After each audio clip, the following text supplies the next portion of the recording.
Hello, and thank you for joining me for part 2 of my presentation. I apologize for being cut off in the middle of that quote, but I will go ahead and reframe what we're about to talk about here. So Judy Willis was a practicing neurologist who turned her career to elementary school teaching, and she is a third grade teacher. She actually relates the benefits of this brain talk with students, and she says teaching students the mechanism behind how the brain operates and teaching them approaches that they can use to work the mechanism more effectively helps students believe that they can create a more intelligent, creative, and powerful brain. It also shows them that striving for emotional awareness and physical health is part of keeping an optimally functioning brain. Thus, instruction and brain function will lead to healthier learners as well as wiser ones. And I think that she's very correct about that. So teaching students about their brain is something that is incredibly important, and it's going to need to be a habit that is maintained throughout this entire process. So that's something very important to keep in mind. Let's see. Moving on here.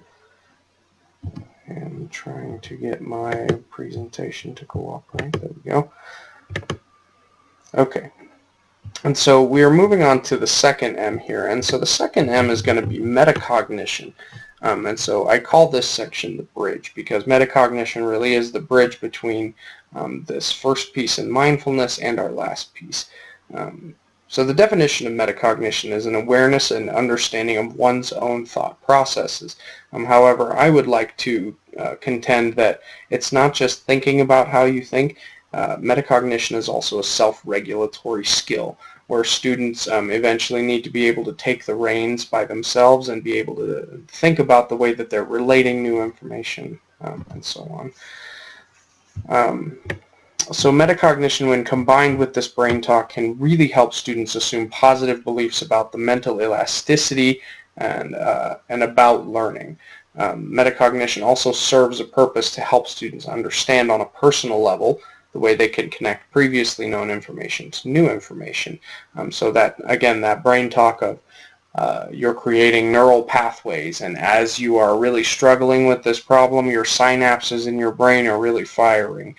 And so they did an interesting study in Israel. It seems like most of the research in the United States that came out for metacognition came out between the 70s and the 90s. Seems that they've kind of moved on from this idea since then, but some of the more contemporary research has been taking place in places in Europe and the Middle East, and in this particular case they did a study in Israel, and after two groups were separated out. One was given the metacognitive instruction, one group was not.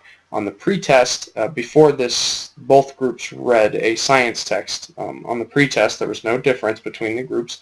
However, the students that received the metacognitive instruction on the post-test were able to outscore the other group systematically in every category. So, during this metacognitive period, it's going to be important that we don't forget to bring back the concepts that students have already learned and to make sure that we are continually pumping in these what I call critical inputs.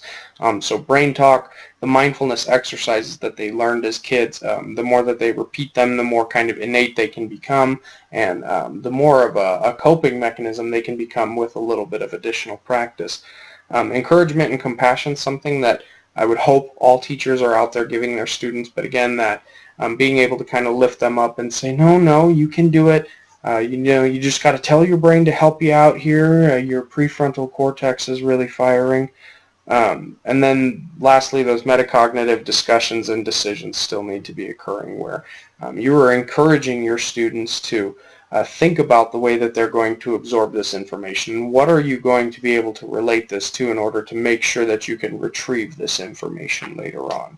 Again, encouraging them, create that neural pathway and make sure you're walking that same neural pathway the next time that you need to retrieve this important piece of information.